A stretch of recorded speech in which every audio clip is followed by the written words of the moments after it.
Welcome back ناظرین. وقفے جانے سے پہلے ابھی جو ہماری بہن جو گفتگو کر رہی تھی اس میں نے گزارش کی تھی ڈاکٹر جنید احمد صاحب سے کہ دیکھیے دو باتیں اور بھی ہونے لگ گئی ہیں کہ جو وہاں پر جو معاملات ہوئے تھے اس میں جو باتیں کہی جا رہی ہیں کہ صاحب آپ جو باتیں محبوب صاحب نے بھی کی ہیں کہ بھائی ان لوگوں کو حکومت دے دیتے جن لوگ جو خود خانہ خرابی کر رہے تھے، جو ذکر بیرسٹر صاحبہ نے کیا، جو خود انگریزوں کے پروردہ تھے، وہ پاکستان کو نہیں مان رہے تھے اندر سے. اور وہ جو میں نے قائد اعظم کا ریفرنس دیا وہ اس میں انہوں نے خود کہا تھا کہ ہمارے مسلم لیگ کے لوگ نہیں ہیں.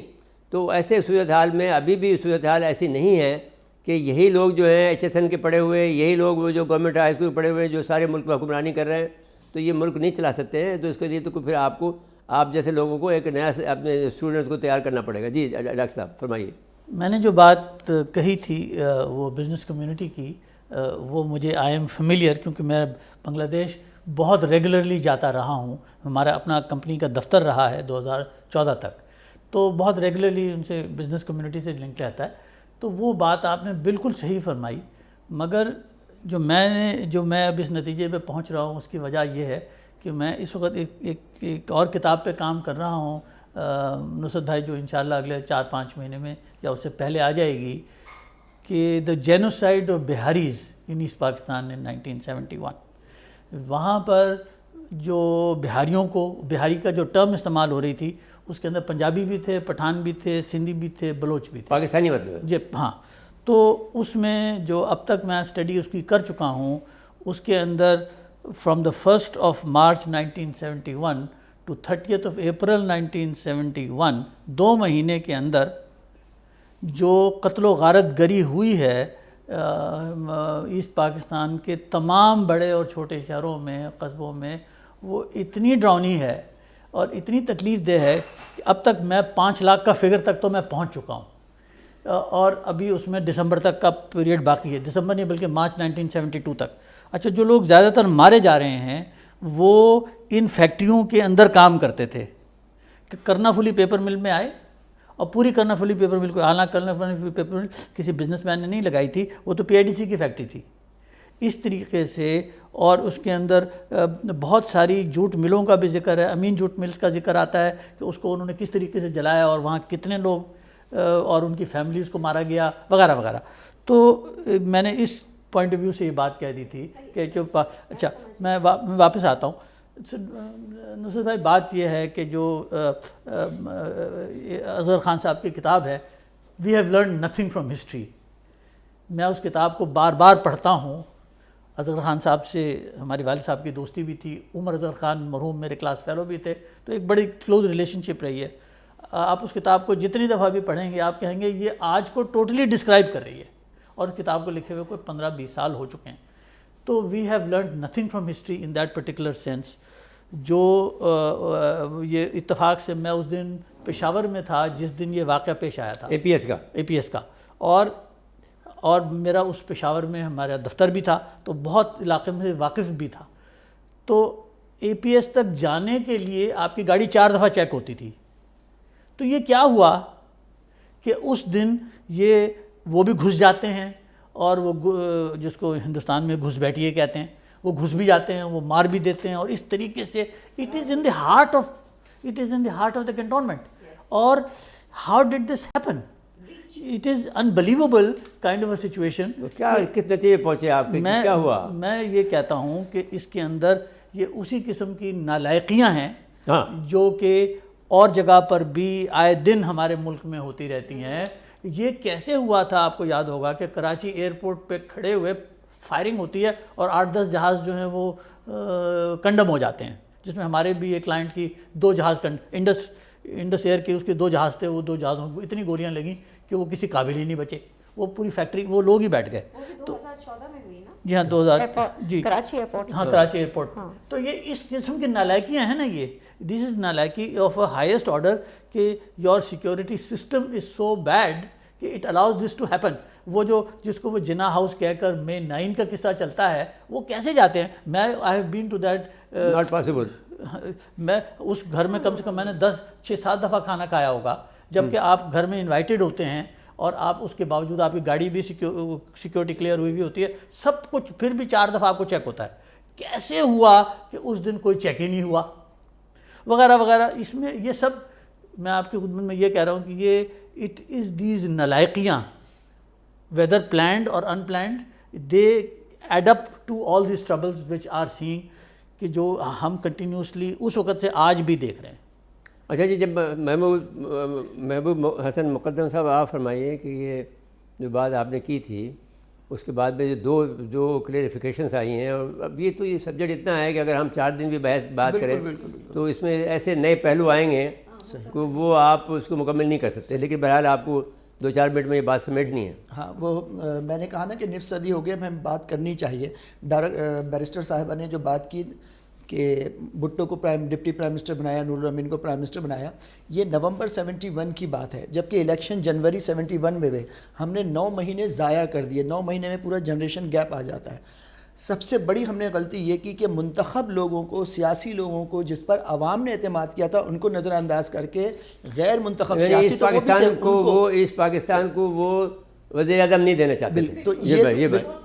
تو ہونے نہیں دیا, ہونے نہیں. لیکن نور الامین بھی تو وہیں کے تھے نا, نور الامین تو مسلم لیگ کا ایک ہی ووٹ آیا تھا نا. تو مطلب یہ ہم نے سیاسی مسائل کو غیر سیاسی طریقے سے حل کرنے کی کوشش کی, نتیجہ یہ نکلا. اگر اسمبلی کا اجلاس ہو جاتا, اسمبلی کے اندر مسائل ڈسکس ہوتے, مجیب 6 نکات پر بات کرنے کے لیے تیار تھے, اور وہ سارے معاملات وہ اس پر ترمیم بھی کر چکے تھے اپنے ابتدائی طور اس معاملات. کس نے کہا کہ کوئی نہیں جا سکتا ہے اس سیشن میں؟ ہاں بتائیے. ٹانگیں توڑی جائیں گی. نہیں, اس کا جواب میں وہ کوئی فوجی نے نہیں کہا, وہ تو سیاستدان نے کہا. اس کا بھی جواب میرے پاس ہے کہ سیاستدانوں نے کہا تھا, لیکن ان جنہوں نے کہا تھا ان کے پاس طاقت نہیں تھی, اقتدار نہیں تھا, اختیار نہیں تھا. جن کے پاس اختیار تھا فیصلہ انہوں نے کرنا تھا نا, بھٹو نے فیصلہ نہیں کرنا تھا. بھٹو نے ایک سیاسی بیان دیا نا, بھٹو نے بیان دیا, یحییٰ خان کی ذمہ داری تھی کہ اجلاس بلاتا, کہتا آپ کو جو بھی فیصلہ کرنا ہے وہاں کریں. بھٹو کے اعلان کے باوجود لوگ گئے نا, اس کی اپنی پارٹی کے لوگ گئے. بھٹو کے بعد دیکھیں, میرے سب سے بڑا موقف یہی ہوتا ہے اس کلاس میں کہ بھٹو کے پاس اختیار نہیں تھا. ایک رضا قصوری جس کا باپ بعد میں مارا گیا, کے پاس اختیار نہیں تھا. اختیار یحییٰ کے پاس تھا, میں ذمہ داری سے کہہ رہا ہوں, اختیار اس وقت سارا فوج کے پاس تھا, فیصلہ اس نے کرنا تھا. نہیں, آپ اس بات کو سمجھیں کہ بھٹو صاحب is completely in alliance with بہت ساری بات اپنی جگہ ہے, لیکن میں یہ کہہ رہا ہوں اصولی طور پر اقتدار, اختیار جن کے پاس تھا, فیصلے کی اتھارٹی پاور ان کے پاس تھی نا. بھٹو کے پاس فیصلے کا اختیار نہیں تھا. ہاں, یہ بہت و ظاہر معاملات ایسے ہیں کہ وہ ہم خود توڑنا چاہتے تھے. ہاں, ظاہر ہم جان چھڑانا چاہتے تھے ان سے, ہم ان کو اپنے اوپر بوجھ سمجھتے تھے. آج بھی کچھ لوگوں کو, علاقوں کو بوجھ سمجھتے ہیں. تو یہ معاملہ جو ہے, ہم نے, وہی میرا نقطہ ہے کہ ہم نے سیاسی معاملات کو غیر سیاسی طریقے سے حل کرنے کی کوشش کی, جس کا نتیجہ ہم نے بھگتا. آج بھی ہم سیاسی معاملات کو غیر سیاسی طریقے سے حل کر رہے ہیں, اور اس وقت خوش قسمتی یہ کہ علاقے جڑے ہوئے ہیں, الگ نہیں ہے. اگر یہ مشرقی پاکستان کی طرح دور ہوتے تو شاید مشرقی پاکستان سے پہلے الگ ہو جاتے. میں ہمیشہ یہ بات کہتا ہوں کہ یہ ان علاقوں کی بدقسمتی اور لوگوں, اداروں کی خوش قسمتی ہے. نہیں, اداروں کی خوش قسمتی ہے کہ جڑے ہوئے ہیں, تو اس لیے, ورنہ وہ شاید مشرقی پاکستان سے پہلے الگ ہو جاتے. جو صورتحال ہے, جس طرح ہم سیاسی معاملات کو غیر سیاسی طریقے سے حل کرنے کی کوشش کرتے ہیں, میں اگری نہیں کرتی. نہیں, کوئی بھی یہ کہا, محبوب صاحب کا یہ اپنا موقف ہے, اس لیے کہ نہیں, میں یہ بات آپ سے کہنا چاہتا ہوں کہ پاکستان نے بہت سے سبق سیکھے ہیں, کیونکہ ہم اس کے سسٹم کا حصہ ہیں. نہیں, میں آپ بتا رہا ہوں آپ کو کہ دیکھیے, اس اب جو بلوچستان ہے 2 اور سندھ ہے, اب اس وقت سندھ کا جو چیف سیکریٹری ہے وہ بلوچستان میں بھی لگا ہوا ہے, آزاد کشمیر میں بھی لگا ہوا ہے. سندھ کا جو آئی جی ہے وہ اس وقت بلوچستان میں بھی ہے, آزاد کشمیر میں بھی ہے. تو اب وہ بات نہیں رہی, اور ایف آئی اے کا جو ڈائریکٹر ہے وہ بھی سندھی رہا ہے, بشیر میمن رہا ہے, وہ ہمارا دوسرے رہے. تو اب وہ بات, ایک تو یہ سندھی کا جو مسئلہ تھا وہ تو حل ہو گیا, اب تو الٹا ریورس ہو گیا ہے کہ جو دوسرے لوگ ہیں وہ مشکل میں آئے ہوئے ہیں. جی جی, ایک بات. دوسری بات یہ کہ جو بلوچستان والی بات ہے کہ آپ کا وزیر اعظم بیٹھا ہوا ہے بلوچستان کا, اور بلوچستان میں بھی جب میری سے بگٹی صاحب سے جو میرا انٹرویو ہوا تھا 2004 میں نے اس کا انٹرویو کیا تھا, 1.5 پیج کا چھاپا تھا اس کا, اس میں اخبار کے اندر, اخبار کے 1.5 پیج جہاز ساتھ. تو اس میں کہا تھا کہ صاحب ہمارے آدمی تم لیبر لیتے ہو. تو اس کے بعد میں انہوں نے سپروائزر لینا شروع کیے, ان کو ٹریننگ دی, ان کو بہترین بنایا, تو وہ بہت کچھ سیکھ رہے ہیں. اور اب حالات جو ہیں وہ ایسے نہیں ہو سکتے ہیں، لیکن یہ ہے کہ غلطیاں بہرحال اپنی اپیل کر رہے ہیں، یہ بات اب تو یہ بات آپ سے اتفاق کرتے ہیں. جی ناظرین کرام، اب یہ میں آپ کا شکریہ ادا کرتا ہوں جناب محترمہ بیرسٹر شاہدہ جمیل صاحبہ، انتہائی مصروف آپ کا وقت ہے، گزار رہی ہیں اپنا جو زندگی کے جو اوقات ہیں بہت مصروف رہتی ہیں، پڑھاتی بھی ہیں، سیاست میں بھی حصہ ہے اور ہر کاموں میں. سوشل لائف بھی آپ کی بہت زیادہ مضبوط ہے. ابھی جو ترکی کا جو ہوا تھا اس کے اندر جو آپ کی تقریر تھی وہ اتنی شاندار تھی کہ وہ اس کو سونے میں لکھی جانی چاہیے اور وہ تولی جانی چاہیے. تو وہ ہم چاہتے ہیں کہ اس کو ہم چلا بھی دیں. جناب ڈاکٹر جنید صاحب تو بہت ہی زیادہ ہمارے محقق ہیں اور انہوں نے جو نئی جو اصطلاحیں اور نئی جو باتیں جو انہوں نے اپنی کتاب کے ذریعے سے عوام تک پہنچائی ہیں، حقائق جو پہنچائے ہیں، وہ اس نے پاکستان کو بڑا یعنی تقویت دی ہے، پاکستان کے موقعوں کو بہت تقویت دی ہے اور اللہ تعالیٰ آپ کو اس کی جزا دے. دوسرا جہاں محبوب حسن مقدم صاحب جو ہیں وہ کیونکہ استاد ہیں. اس میں ایک بات ایڈ کرنا چاہتا ہوں آرمی پبلک کے حوالے سے.